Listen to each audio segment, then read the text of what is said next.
It's the start of the brand new Marvel event, Iron Man 2020, which temporarily paused Iron Man the comic, and it's basically this event that's going to run for the next couple, for a bit of time.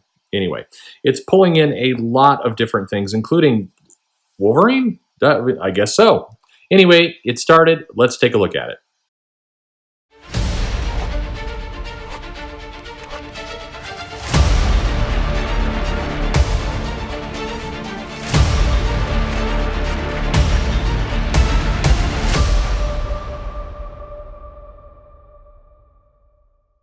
Hey there, this is Perch, and what would it be? It would not be a week if we didn't have a brand new Marvel event starting.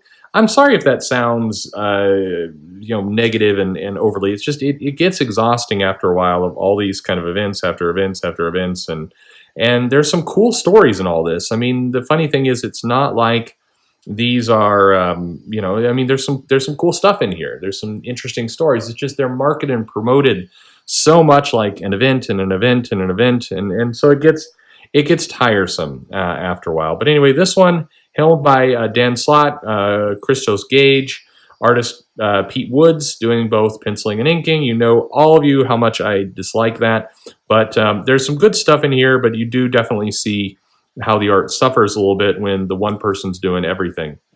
But which is a shame, because I think some of these artists are actually good, skilled, quality people that are being exposed by having to do too much. I think about if you partnered up a Pete Woods with a Danny Mickey or something, you'd probably get a pretty amazing looking book, which is just anyway, lost opportunity. Iron Man 2020 is from the early 80s, I think 1983 or 84. And it was something that kind of came about in a comic called Machine Man, where Arno Stark was basically Iron Man 2020. And rather than be a heroic good person, he was a mercenary. He would kind of do things for personal gain. He was not a good guy anyway. Is kind of how the character was developed. And so there's a bunch of stories over the last 30 years or so where Arno Stark, Iron Man 2020, would come out as kind of a not a full-blown villain Iron Man, but often treated that way. Somebody who's not a good person, basically doing mean, selfish things, and set up as kind of a villain. For whatever reason, the Iron Man 2020 character has kind of a soft spot in the hearts of a lot of Marvel writers and people who really kind of see this character as almost bigger than he is. If you really get into his history, he doesn't have that much. He doesn't have that much going on. So it's interesting how that all works.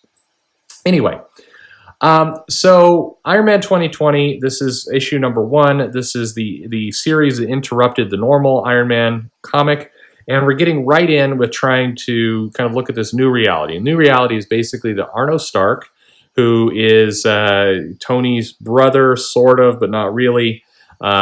He is basically resurrected his parents and made them into new bodies. These are the Howard and Martha Stark, and he's working with Sunset Bane, which was part of kind of his original legacy. But in this version, Sunset Bane is not an old woman, but rather kind of a tough as nails, unscrupulous CEO who's out to do evil things. And so one of the things about this comic that I would say is that there's a lack of subtlety that if you go back to the 80s and you go back to kind of the Barry Windsor Smith drawn stuff and kind of this whole world, you get a lot more nuance to villains. And it's weird saying that, because if you think back to like the 80s and the 70s of these kind of bwahaha big villains that would go about, there was still one of the things I think Marvel always did very, very well is that they would have these gray areas with these characters where it's not basic.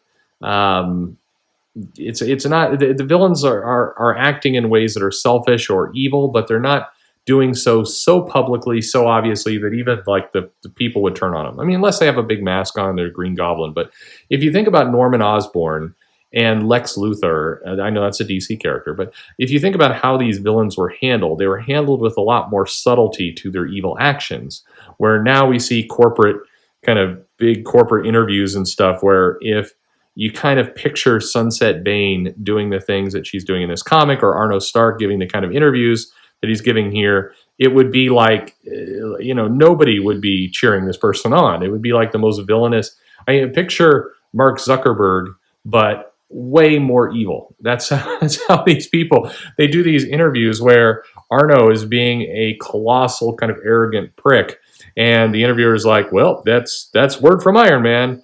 And it's like, nobody. That stuff always just bugs me, in that the villains are not handled as sneaky and powerful. Even if, I'll give a big compliment here to Brian Michael Bendis, if you look at how the Hood and the Dark Illuminati during Dark Reign was handled, they were having Norman Osborn written in such a way, at least in front of the cameras with the public, that was trying to be compelling and trying to be crafty as a villain. I know I've spent a lot of time on this, but anyway, the comic comes in, and we basically have the Arno in his new Iron Man 2020 armor with the giant gears on the shoulders.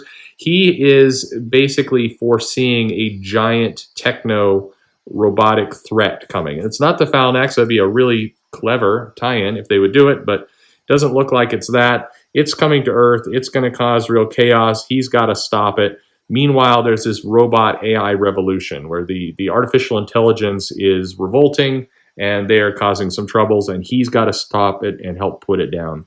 So we see some of that, and then we see, Sunset Bane and Arno doing evil things and taking away the cat collar. It's like, oh my God, the cat can no longer talk and behave. This is striking at the hearts of all those single women in their 40s.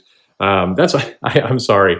Whenever I see like the cute land shark or the cat, it always strikes me as very much they're playing to an audience, but not necessarily one that I think is buying comics. But be that as it may. So Arno's running around, stopping things and doing some damage.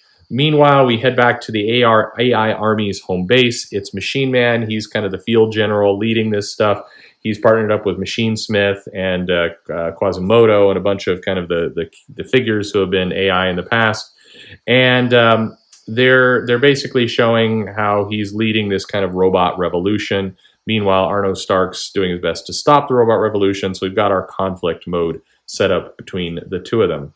And this all results in a little bit of a standoff where the Machine Man is able to kind of outwit Arno a little bit and basically send him off to see if he will blink, or he can outthink him. And so Machine Man, gets away, heads into a secret lair on the 13th floor. There's all the AI all planning their revolt, and we learn at the end, not a huge surprise, that somebody, maybe it's Tony Stark, maybe it's the AI of Tony Stark, maybe, who knows, but he's the true leader of the robot revolution. It's going to be Tony who's saying, we're the future is now, we are AI. Is this Tony Stark? How does this fit in with the Avengers, where Tony Stark is back in prehistoric times? Where does all this fit? Nobody knows, but anyway, that's how the issue ends. We've set up that environment. So now let's unpack it. Now, real quick, I want to interrupt and just basically say that if you're listening to this review and you're listening a certain amount of kind of almost sarcastic, kind of yada, yada, yada to some of this review, it's not that I hate this comic or I'm being Mr. Sarcastic. A lot of reviewers, they really get really into just beating the comic to death. I think, one thing about my reviews, just in general, fair warning to everybody, is that I don't go page by page, panel by panel, because I think that's unfair. I mean, I'm just, at that point, I'm just reading the book to you. And it's not, I think, the purpose of a review. A purpose of a review is to kind of give you some commentary, some flavor. This is kind of what we're thinking and what I'm thinking of the comic and where it fits. And so I skim over things. And I think that in the past, people have said, well, you seem really negative to a comic because you're just kind of skimming over pages. Well, that's intentional. It's not being negative. It's just, that's me trying to not just kind of, read you the comic. So I think there's a little bit of that. The other thing that is true is that I am event tired, just event weary, if you will. There's been kind of event after event and event, and they've lost a lot of their flavor, whether it's DC, Marvel, whoever. There's just kind of this sense of like, the world can't change and be radically different every single time, and it's not. And everybody knows that. And so these events feel more like fast food these days, where it's like, or was it the feels like Chinese food, where you eat a bunch of it and then you're hungry like an hour later. That's how these events feel. They don't feel meaningful anymore. They just feel like we're just super skimming things along.